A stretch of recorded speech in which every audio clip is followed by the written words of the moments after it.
ऋषि मुनियों की पावन धरती, देश धर्म का नाता है। कहते सारे लोग यही है, वो हमारी माता है। जाग उठो ओ भारतवासी, जाग उठो ओ भारतवासी, गौ पर छुरियां चलती है। बंद करो गौ माँ की हत्या, सारी जनता कहती है। बंद करो गौ माँ की हत्या, सारी जनता कहती है।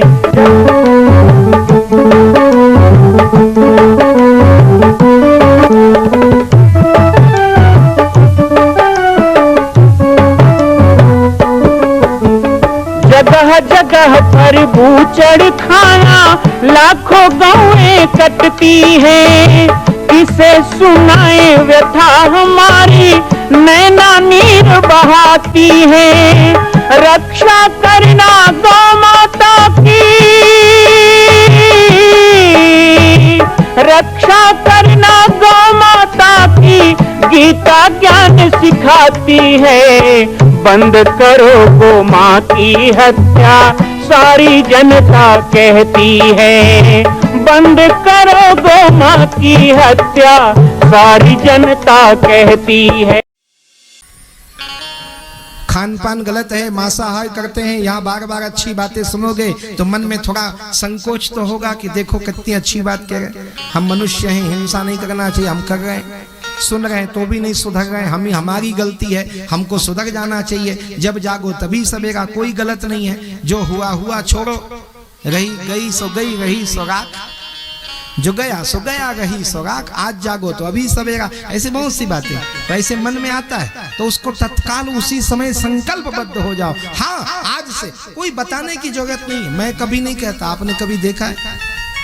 मैं कभी हाथ नहीं उठवाता कि कौन कौन ये नहीं करोगे हाथ उठाओ, कौन कौन आज कसम खाते हैं हाथ उठाओ। ऐसे मैं नहीं करता। एक बार भाटापारा में रामदेव बाबा आए थे, याद है? मैं भी साथ में था, मंच में बैठा था।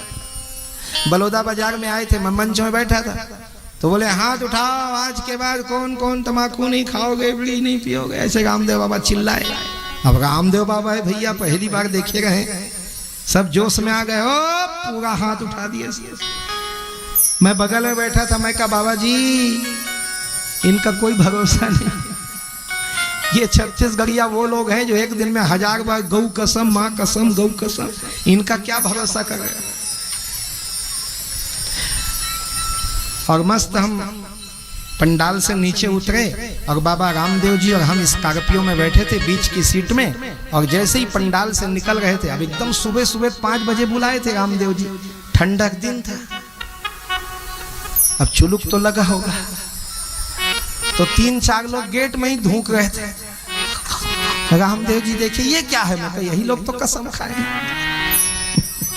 छत्तीसगढ़िया निचट रहा। कहाँ सब ले बढ़िया, अभी बढ़िया नहीं बने हो, अभी हम कोशिश कर रहे हैं बनाने की। नारा बस मत लगाओ, नारा लगाते रहोगे ना तो नारा ही बचेगा, बाकी पजामा नहीं बचेगा।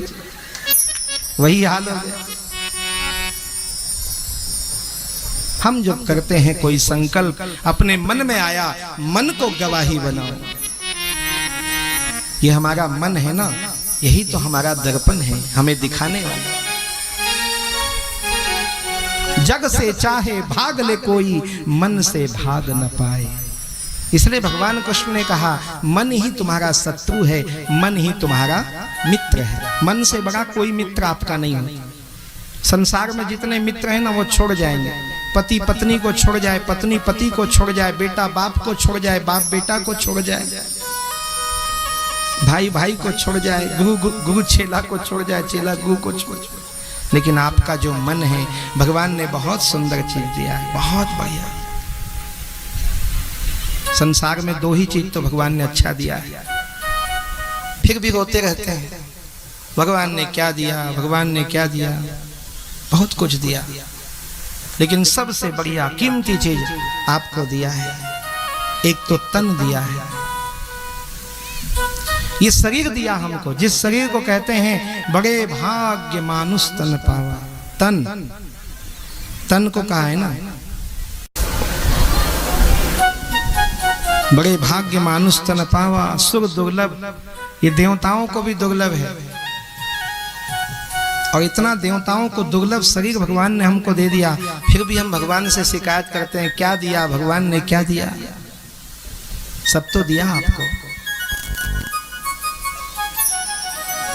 तन के बाद मन, धन भगवान ने नहीं दिया है, ये अपने तन के मेहनत से और अपने मन की लगन से आप जितना चाहे कमा भी सकते हो और जितना चाहे गंवा भी सकते हो। धन ईश्वर नहीं देता है, भगवान देते हैं पहले तन उसके बाद मन।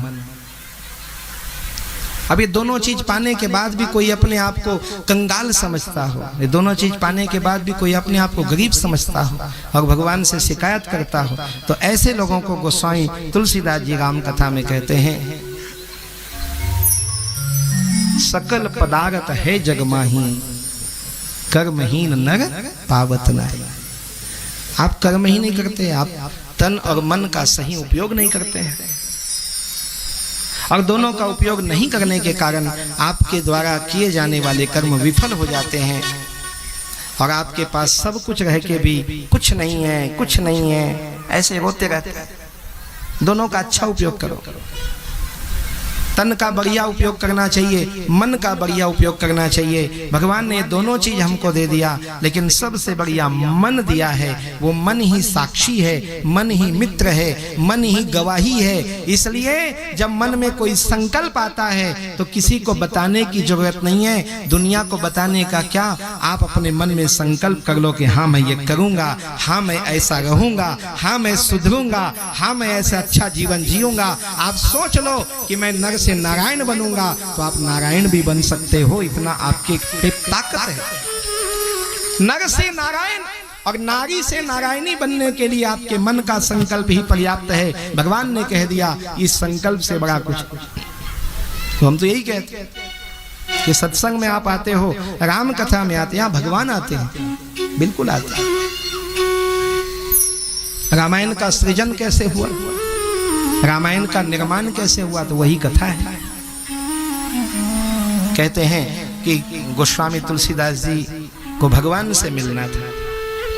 कैसे भगवान से मिलूं, हे विधि कैसे मिले भगवान, हे विधि कैसे मिले। एक भक्त जो होता है ना, उसका लगन भगवान ही होता है। वो कई किस्म के साधन करके भगवान को ही पाना चाहता है, उसी के प्रति लगन लगा के बैठता है और कोई इच्छा नहीं रखता। कामी ही नारी पियारी जिमी, लोभी के प्रिय दाम, तिमि रघुनाथ निरंतर, प्रिय लागहु मोहि राम। वो एक कामना, एक इच्छा करता है भगवान कैसे मिले, वो लगन होती है। एक जन्म में नहीं मिले तो दूसरा जन्म लेते हैं, दूसरे जन्म में ना मिले तीसरा जन्म लेते हैं। आप चाहे कितनों भी जन्म हमको भटका लो, लेकिन हम आपका पीछा नहीं छोड़ेंगे, हम तो आपको पाके रहेंगे। ऐसे सच्चे लगन से लगे रहेंगे। और लगन कितनी, तो हमारे संतों ने अद्भुत कह दिया। एक संत सारा जीवन भजन करते रहे, भगवान को देखना, भगवान को देखना, भगवान को देखना, लेकिन देख नहीं पाए, मृत्यु हो गई। कहते हैं उन्होंने हठ योग के द्वारा अपना प्राण त्याग दिया। हठ योग होता है अपने आप प्राण त्याग देना। ये संसारी लोग नहीं कर सकते, उसको तो पता ही नहीं चलता कब मर जाए। इस करवट सोया है, उस करवट लेगा भी नहीं, इसका भरोसा। सुबह तो होगी, पर हमारी होगी कि नहीं ये भी नहीं पता है। सुबह तो होगी, भाई दुनिया है, रात हुई है तो सुबह होगी, लेकिन हमारी सुबह होगी कि नहीं कल को, ये किसी को पता नहीं। लेकिन योगी पुरुष जो होता है उसे सब पता होता है। स्वेच्छा प्राण त्याग दिया। गंगा जी में गए और शवासन लगाया, पद्मासन लगाया, जल के ऊपर हो गए और श्वास रोक लिया, प्राणांत हो गया। और चील कौवे उसके शरीर को नोच नोच कर खाने लगे। वो संत उस असहनीय पीड़ा को भी सह रहे हैं। उनको लगा कि शायद अंत समय भगवान मिलेंगे। उन्होंने सुना था कि जैसी मति अंत गति, जैसे जीवन भर हमारा मति होता है ना, अंत में वैसी गति होता है। जिंदगी भर गलत काम किए हो तो अंत में सदगति, सदकर्म करोगे तो सदगति, कुकर्म करोगे तो कुगति। ये दुनिया का नियम, मैं नहीं कह रहा, ये रामायण कह रहा है मेरा। आजकल कोई मरने लग जाए तो कहते हैं लाओ लाओ गंगा जल लाओ, गंगा जल लाओ, इसके मुंह में डालो। अब वो दांत में दांत जमा लिया है, तब भी खोलो, दो आदमी मुंह खोलो, डालो, पाइप में डालो।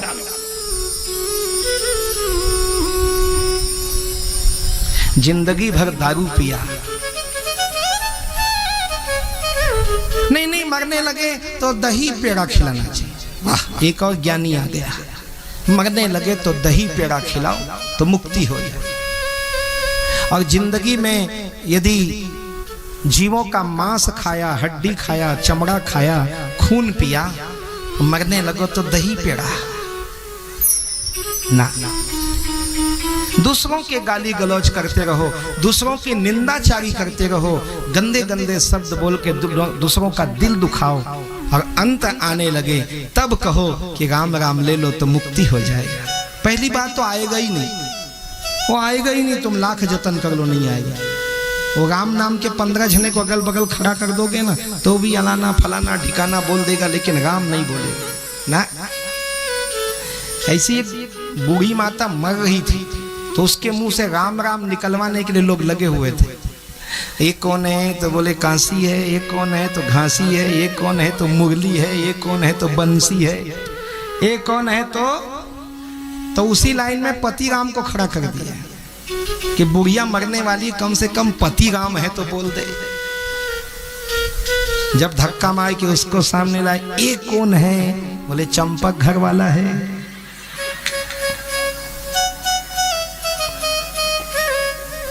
मति जीवन की खराब है तो सदगति कैसे? बहुत मुश्किल है।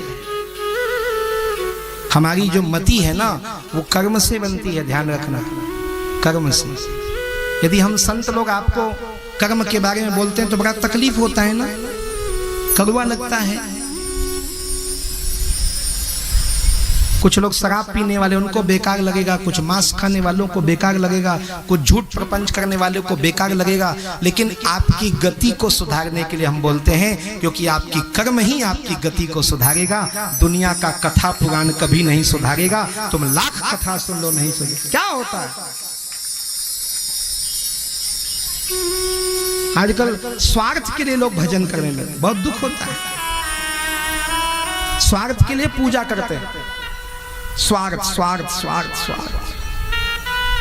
देखो हम संत हैं, हमारे पास आप लोग आते हो तो हम आपको कहें कि आप अपने माँ बाप का पांव छुआ करो। ये बच्चे मेरे पास आते हैं, इनको कहता हूँ अपने माता पिता को प्रणाम किया करो। रामायण में लिखा है प्रातः काल उठ के रघुनाथ।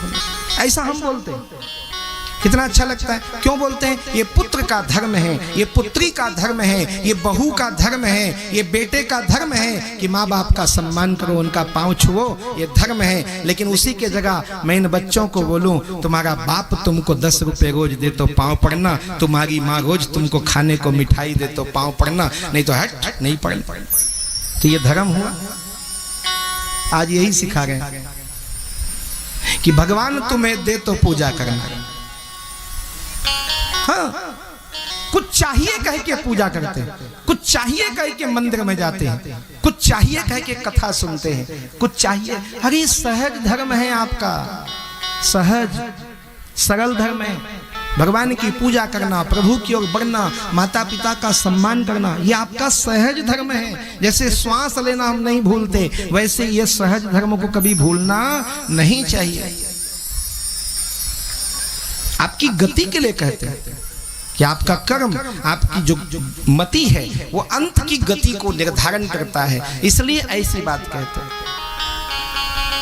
संत ने प्राण रोक दिए, उसके ऊपर चील कौवे आ के बैठने लगे, उसका मांस खाने लगे, लेकिन भगवान के दर्शन की चाह देखो। संत को लगा कि मैंने जीवन भर भगवान का पूजा किया, जीवन भर भगवान की आराधना की, जीवन भर मैंने राम राम राम राम किया, तो राम अंत समय आते हैं सुना है, तो चलो मैं प्राण त्याग देता हूं, तब तो राम आएंगे, तब तो भगवान के दर्शन होंगे। सोचा, प्राण त्याग दिया हठ योग से।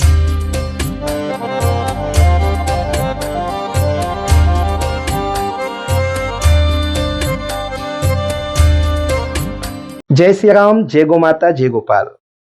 स्वागत है आप सभी का भारत के हृदय स्थल छत्तीसगढ़ प्रांत में मां कौशल्या धाम जिला बालोद में विगत 18 वर्षों से बन रहे इस विशाल दिव्य भव्य मंदिर का निर्माण।